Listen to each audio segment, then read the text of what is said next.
Hello. Hello, good morning. Hello, good morning.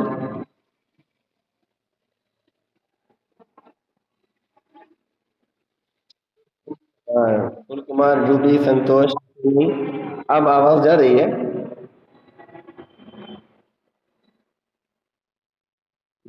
चलो, तो एक काम करो, अब हम आगे बढ़ते हैं, ठीक है ना? अभी बार बार नेटवर्क का प्रॉब्लम आ रहा था, नेटवर्क इश्यू आ रहा था। That's why I become late now, इसलिए लेट हो गया आज का। चलो, कोई इश्यू नहीं है। वैसे भी हमारा course already have been completed, खत्म हो चुका है, बहुत बड़ा इश्यू नहीं है। लेकिन ये है कि आज क्लास होना था, हो रहा है। तो S7 में, मतलब जिसको हम बोल रहे हैं गणित का शिक्षण शास्त्र भाग 2, ठीक है ना? प्राथमिक स्तर पे, मतलब इसमें अगर किसी तरह का pedagogy of mathematics paper primary level 2 में किसी तरह का कोई प्रॉब्लम किसी को है तो आप पूछ सकते हैं। हम प्रीवियस 3-4 क्लास रिवीजन का लिया था, उसमें भी आपसे यही कहा था कि अगर आपका पर्सनल कोई ऐसा क्वेश्चन है जिसमें कोई कमी है, जिसमें कोई दिक्कत है, तो आप वो सवाल पूछिए, है ना? और जिसने पूछा उसका मैंने बताया भी था। एंड आई थिंक अभी भी हम बोल रहे हैं, लास्ट टाइम हम जो पढ़ाए थे इबारती प्रश्न पर जाकर के हम क्वेश्चन द एंड किया था, खत्म किया था, समझाया था। अब आपसे जानना है कि S7 के अंतर्गत जितना टॉपिक हम किए हैं, इसमें कुछ आपको जानना है तो आप पूछ सकते हैं, नहीं तो हम एक बार रिव्यू कर दे रहे हैं पूरे पूरे S7 में जो अब तक पढ़े हैं, क्या पढ़े हैं, हम एक रिव्यू कर दे रहे हैं, तो गौर से सुनिएगा। Then whenever anyone have any problem, then you can ask me in between my question, okay? और in between my answering session, जहां भी हो आप सवाल कर सकते हो। वैसे ही पिछला प्रीवियस हम रिवीजन कई बार कर चुके हैं। इसमें हम 3-4 जो मेन मेन चीज है इस पूरे सब्जेक्ट के अंदर, वो हम बात कर रहे हैं। इसमें सबसे पहले पहले यूनिट में बताया गया था कि बच्चों को सिखाने का आसान तरीका, क्योंकि आप जो टीचर बनेंगे, you will not be a teacher of subject, you will be class 1 to 5 teacher, मतलब सब्जेक्ट के टीचर नहीं है। जो बीएड के जरिए से बहाली होती है, बीएड के बाद बच्चों की बहाली होती है, वो सब्जेक्ट टीचर होते हैं, सब्जेक्ट के नाम पे बहाली होती है। आपको ओवरऑल सारे सब्जेक्ट पढ़ने होते हैं। तो इसीलिए क्या होता है कि हर सब्जेक्ट का शिक्षण शास्त्र भी बच्चों को लगभग पढ़ना होता है, थोड़ा थोड़ा, है ना, बेसिकली। तो डीएलएड के अंदर जिन बच्चों को आप पढ़ाते हैं, जो बच्चे आपके स्टूडेंट होंगे आने वाले टाइम में, when ever you will be a teacher in any of the school of the Bihar government और दी सेंट्रल लेवल, कोई भी स्कूल के अंदर आप टीचर हो, तो आपको जिन बच्चों को पढ़ाना है, they will be of class 1 to 5। उन बच्चों का जो लेवल है वो छोटा होता है, कम होता है, बहुत कम होता है। उनको किसी चीज को समझाने के लिए सबसे जरूरी होता है कि जिन चीजों को वो पहले से जान रहे हैं उस मेथड का अप्लाई किया जाए प्रॉपरली, तब उनको वो चीज बताएंगे। और डेफिनेटली इसके लिए सबसे आसान तरीका जो बच्चों के लिए होता है, खेल होता है। तो सबसे पहले बच्चों को हम खेल खेल में गणित सिखाते हैं। कई उदाहरण दिया था क्लासरूम के अंदर जब हम बताए थे ये चीज, तो बताया था कि खेल खेल में कैसे सिखाते हैं चीजों को।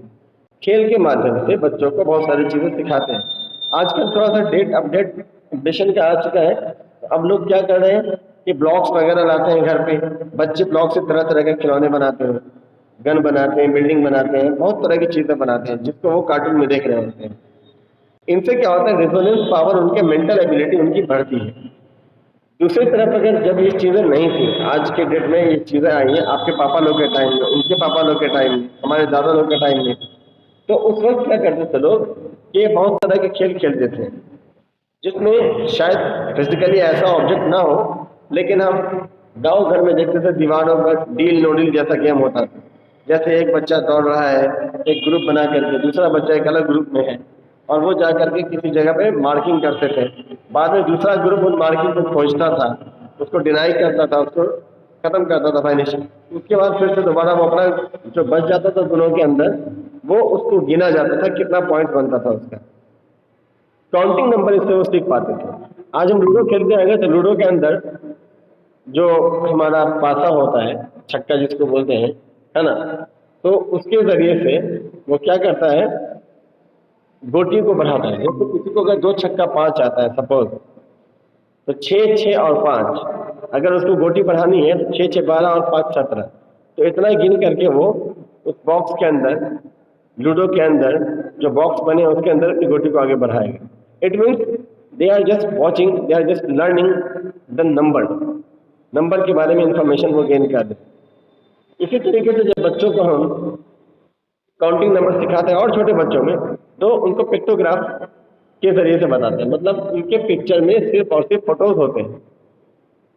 जैसे सेब होगा तो 1 पीस, तो सामने 1 लिखा हुआ है ना। कहीं पे केला आएगा 3 पीस, तो 3 केला बना होगा, दिन 3 लिखा होगा। तो इस तरह की चीजों को बना करके हम उनके साथ वो उस फल को जिसको वो जान रहा है उसके जरिए से हम उसको वो चीजें बता रहे हैं। तो डेफिनेटली बच्चा उस तरीके से क्या करता है, काउंटिंग नंबर को सीख पाता है। ये सब खेल का माध्यम है या बच्चों का इंटरेस्ट है।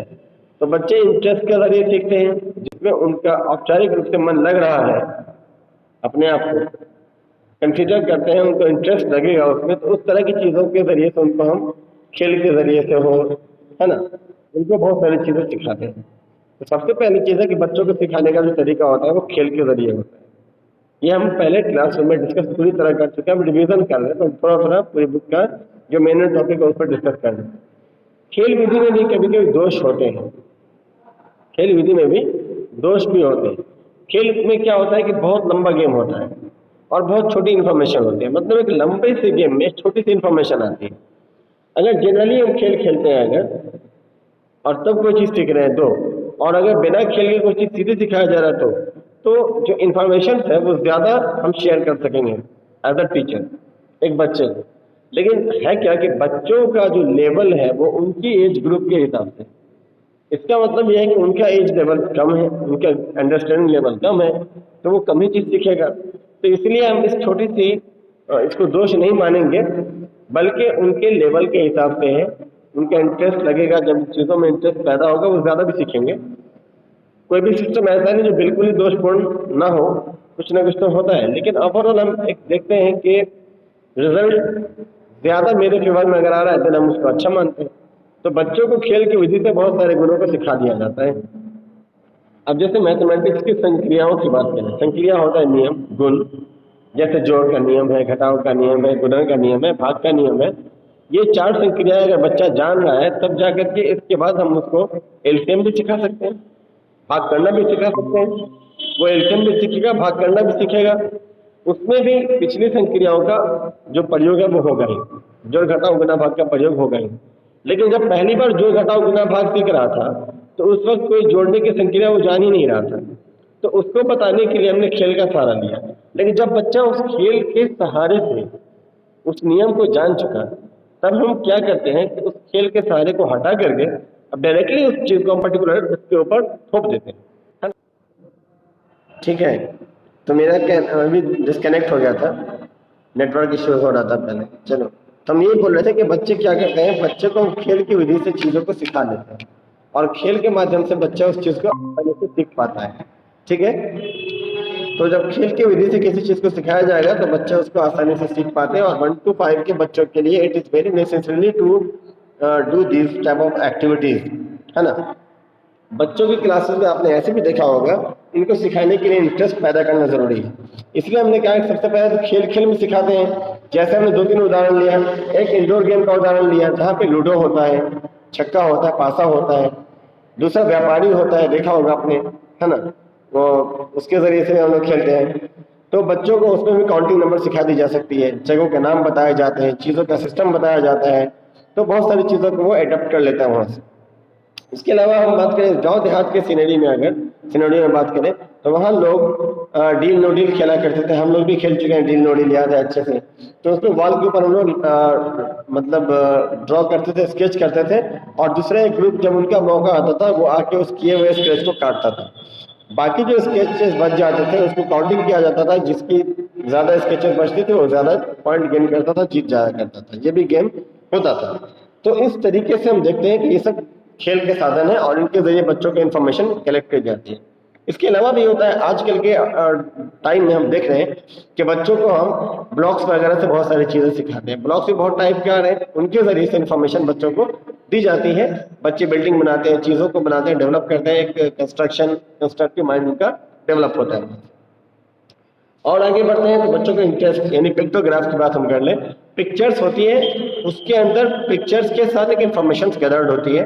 They just know with that picture book, वो जो कुछ भी जानते हैं बच्चे पिक्चर के जरिए, बच्चों का जिसमें इंटरेस्ट है वैसे चीज़ों को इंटरेस्टिंग बुक्स के जरिए से, इंटरेस्टिंग पिक्टोग्राफ के जरिए से, इंटरेस्टिंग खेल के वीडियो के जरिए से, इंटरेस्टिंग खेल के दूसरे साधनों के जरिए से, काउंटिंग नंबर का सीखना, चीज़ों के नाम को सीखना, जनरल नॉलेज के इंफॉर्मेशन को जानना, they are various information they get by that, इन तरीकों से चीज़ों को जान पाते हैं। ये जो सारा प्रक्रिया है ये सब कहीं ना कहीं इंफॉर्मेशन गैदर्ड बच्चों तक फैलाने का एक तरीका है। और इसको खेल के माध्यम से कह दिया जाए, औपचारिक रूप से ठोस अनुभवों के द्वारा बच्चों को इन चीज़ों को सिखाने का प्रयास किया जाता है। कई बार इन खेलों की विधि से जो अपनाए जाते हैं मेथड, उसमें कई दोष आ जाते हैं। जैसे एक दोष कॉमन है कि अगर खेल के जरिए काउंटिंग नंबर बच्चों को सिखाया जाएगा और 1 से 100 तक बच्चा सीखेगा, इसके लिए खेल खिलाना होगा तो 1 हफ्ता खेलिए। अब 1 हफ्ते के खेल के बाद 1 से 100 तक गिनती जानेगा, लेकिन जनरली बच्चों को अगर 1 से 100 तक सिखाना हो तो 1 हफ्ते का टाइमिंग वहाँ नहीं लगेगा। लेकिन एक चीज़ और भी है कि अगर 1 हफ्ते का टाइम लग के बच्चा गिनती 1 से 100 तक सीख गया है, काउंटिंग नंबर सीख गया है, खेल भी सीख गया है और इंटरेस्ट के साथ खेला है, तो कहीं ना कहीं वो परफेक्शन के साथ सीखा है उस चीज़ को, नहीं बनाएगा वो बच्चा।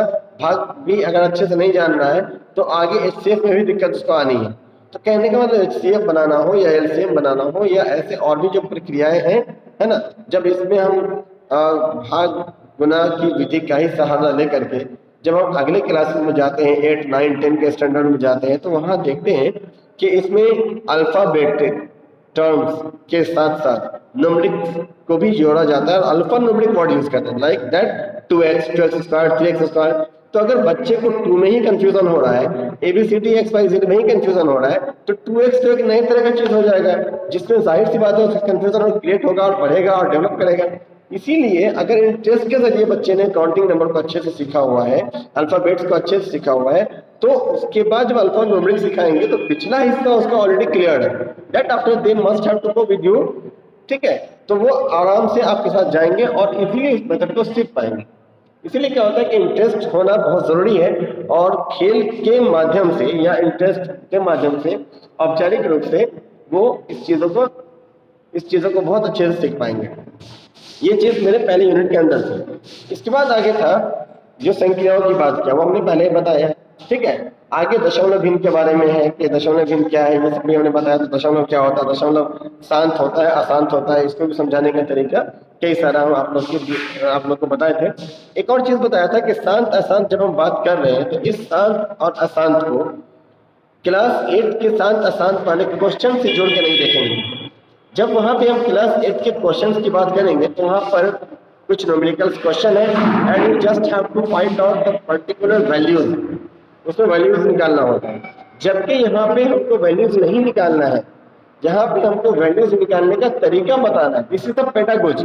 हमने पहले ही बताया pedagogy is what, pedagogy is the learning methodology that you have just produce in your children. बच्चों के अंदर डेवलप करने का तरीका है कि पेडागोजी है क्या, वो बताने का तरीका है आपके सब्जेक्ट के अंदर की चीजों को आपके बच्चों तक सही तरीके से एज इट इज पहुंचा देना। अब बच्चा उसको आपके फॉर्मेट में ले ले और अपने फॉर्मेट में किसी और तक उस चीज को डिस्पोज कर सके, है ना, अगले को फीडबैक दे सके, वहां तक पहुंचाना क्या होता है, पेडागोजी होता है। तो हम जो बात करते हैं अप्लाइड मैथ की बात नहीं कर रहे हैं, हम जो बात कर रहे हैं ये एप्लीकेशंस क्या है वो बताते हैं। और अप्लाइड मैथ क्या होता है, इस एप्लीकेशन का उपयोग करके कोई क्वेश्चन को टैकल करना।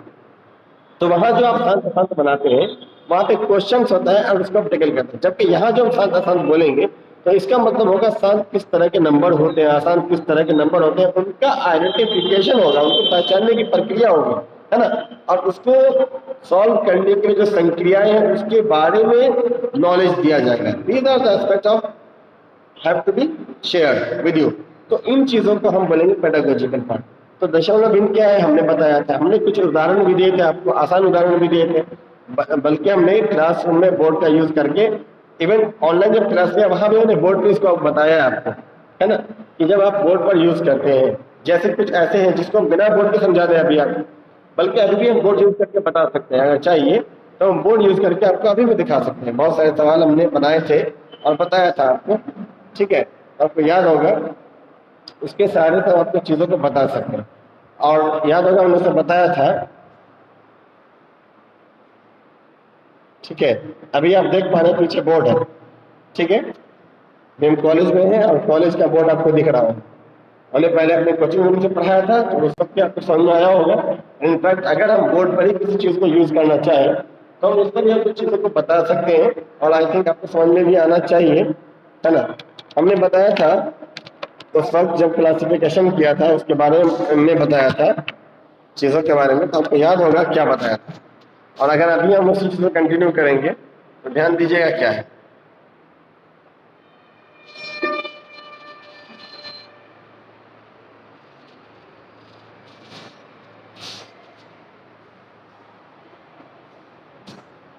वैसे तो आपको वहाँ बता ही चुके थे, बोर्ड पर यूज करके बता दे रहे हैं। हमने कहा था कि 1/10 और और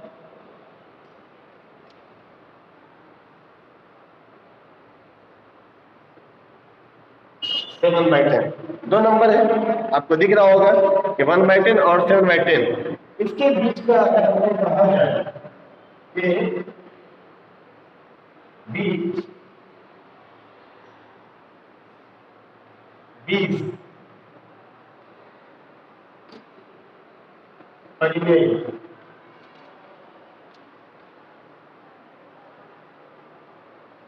संख्या है, बताने के लिए, पता करने के लिए कर सकते हैं आसानी से। हमने बताया था कि इस तरह का सवाल भी हम सॉल्व कर सकते हैं। सवाल दिख रहा होगा बोर्ड पर, है ना, ये भी आपका पॉइंट है। लेकिन इसको सॉल्व करने के लिए शांत है, बहुत आसान है। इसको सॉल्व करना या 20 नंबर निकालना, this is not my issue, ये मेरा इश्यू नहीं है। लेकिन हम बताएंगे आपको अगर इसको सॉल्व करना होगा। सवाल तो आप देख लिया है, हम सॉल्व कैसे करें। इस तरह के सवाल को सॉल्व करने के लिए हमने 2 नंबर को छोड़ दिया और इसको हम 2 जीरो बढ़ा देते हैं। 2 जीरो यहाँ बढ़ा देंगे, 2 जीरो यहाँ बढ़ा देंगे, 2 जीरो यहाँ बढ़ा देंगे। अब मेरा नंबर कितना इतना है, इतना से इतना तक 20, बहुत सारे नंबर है। हम तो 20 ही नंबर मांग रहा है हमसे, हम बहुत सारे नंबर निकाल सकते हैं। आप जैसे देखो 101 से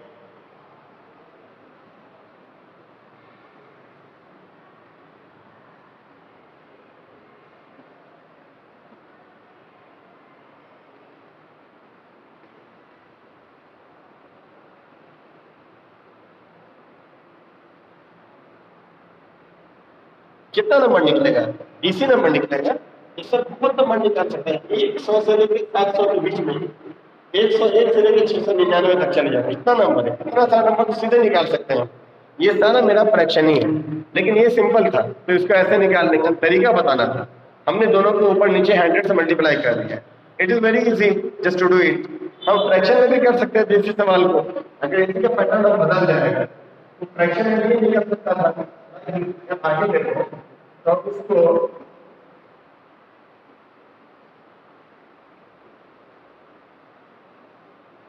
अगर इसको बदलना भी चाहे तो भी बदल सकते हैं। मिसाल के तौर पर इसी को हम अलग तरीके से करते हैं।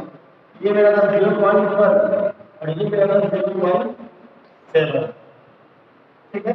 इस दोनों के बीच की बात करने की हम यहाँ से तभी को बहुत भारी चीज नहीं है, इजीली हम कर सकते हैं। अगर इसी को हम सवाल मान लेते हैं तो इसके बीच का बहुत सारा नंबर हमको चाहिए तो हम बहुत इजीली निकाल सकते हैं। बहुत बड़ा इश्यू नहीं है यहाँ पे, बहुत आसान है निकालना। अभी हम देख रहे हैं, अब हम इसका आंसर कर रहे हैं।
इस तरीके से अगर हम जाते हैं तो बहुत सारा नंबर निकलेगा मेरा।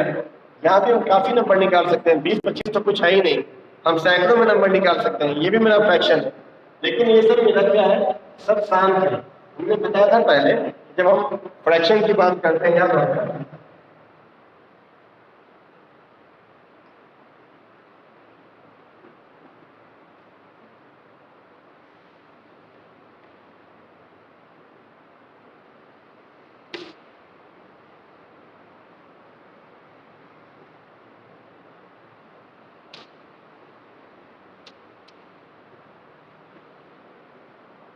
हमने कहा था कि रिकरिंग डेसिमल होता है और टर्मिनेटिंग डेसिमल होता है। इसी रिकरिंग को बोलते हैं आसान। इसी को अगर हम हिंदी करते हैं, दिस इज कॉल्ड आसान। इसी को हिंदी करने के लिए साइन। अगर ये इसको भी दूसरे बार में लिखा जा सकता है, इसको लिख सकते हैं नॉन टर्मिनेटिंग।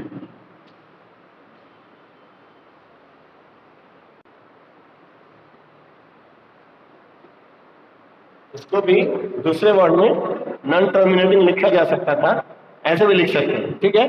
लेकिन सवाल ये है कि हमको यहाँ पर अप्लाई मैथ्स की बात नहीं करनी है, हमको एप्लीकेशन की बात करनी होगी, ठीक है ना। तो वो हमने बताया था क्या होता है, ये सारा चीज हम डिटेल में बता चुके हैं।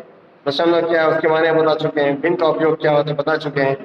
इसके अलावा हमने आगे बात किया था रेखा, फिगर, सारे तरह की चीजों में हमने कहा था कि फिगर दो तरह के होते हैं। सबसे पहले ज्यामिति को समझा था क्या होता है, ज्यामिति के अलावा हमने समझा था, अगर और आगे बात करें ज्यामिति के अलावा हमने समझा था, ज्यामिति में पॉइंट होता है, बिंदु, उसमें त्रिभुज होता है, उसमें रेखा होती है, उसमें किरण होता है ना।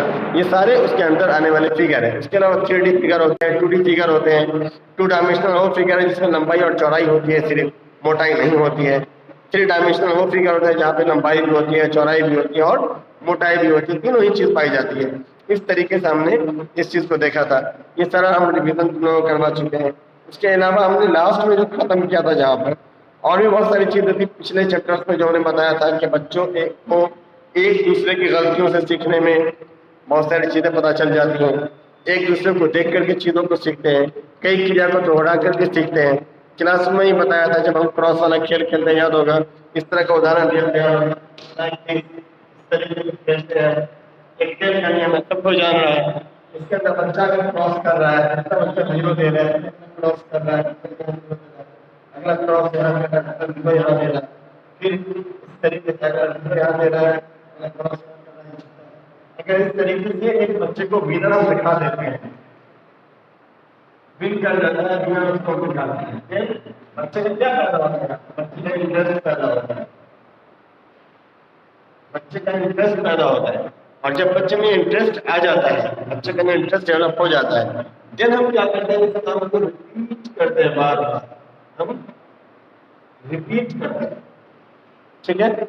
और जब इस तरीके से हम रिपीट करेंगे तो बच्चे को ऑलरेडी इसमें विनर होने के बाद मजा आने लगता है, इंटरेस्ट आने लगता है। और इस इंटरेस्ट की वजह से कुछ बच्चों को ये काम रिपीट करने को बोलता है, बच्चा बार बार रिपीट करता है, दैट मीन्स बच्चा अपने आप को परफेक्शन की तरफ लेते जाता है। और इस तरीके से हम कह सकते हैं बच्चा गलती करके दोहरा करके चीजों को सीखता है, गलती करके चीजों को सीखता है, एक दूसरे का देख करके चीजों को सीखता है कि नहीं। ये सारी प्रोसीजर्स है जिससे बच्चा अपने आप को सीखने का एक प्रक्रिया में भाग लेता है। इसके अलावा बहुत सारी चीजें थी जो हमने बात किया था। इसके अलावा इबारती प्रश्न, लास्ट जो हमारा टॉपिक था इबारती प्रश्न, वो बहुत ही सोचने वाली बात थी। इबारती प्रश्न क्या होता है, हमने कहा था हेडिंग, जो चीजें दिखती है ना, तो उन चीजों को बच्चा बहुत ज्यादा जल्दी आसानी से टैकलिंग करता है। वैसी चीजों को बताने में बच्चों को ज्यादा अच्छा रहता है, बच्चे ज्यादा आसानी से सीख पाते हैं उन चीजों को। इबारती प्रश्न का कुछ उदाहरण भी दिया था। उदाहरण दिया था जैसे मान लो कहीं पे लिखा हुआ हेडिंग, किसी भी चैप्टर के ऊपर हेडिंग लिखी होती है। अब जैसे मिसाल के तौर पर अगर तुमको एक चीज दिखा दें, सिंपल ये, कोई भी इसको देख करके ही बताएगा क्या लिखा हो, है ना। ये तुम्हारे सामने है, देख सकते हो क्या लिखा हुआ है, मार्कर है। तो मार्कर जो दिख रहा है ना, मार्कर दिख रहा है ना, तो मार्कर दिख रहा है तो इस पर लिखा हुआ कुछ चीज भी दिख रहा है क्या। अब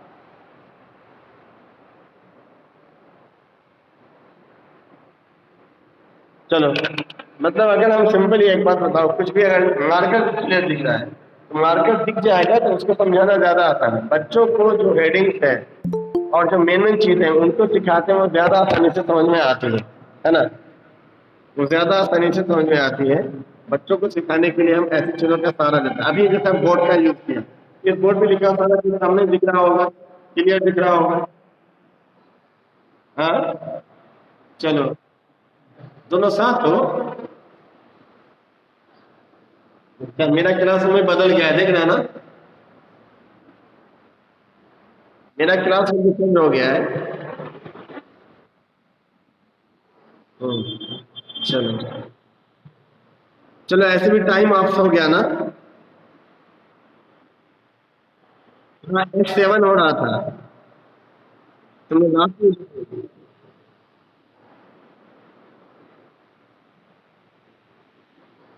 हाँ चलो ठीक है, हम वीडियो भेज देंगे, वीडियो अपलोड करेंगे, भेज देंगे। चलो ठीक है। रिवीजन के पास ऑलरेडी कोर्स खत्म था तो हम रिवीजन किए हैं, ठीक है ना, रिवीजन किए। क्या हुआ? हाँ कॉलेज में है, कॉलेज में है।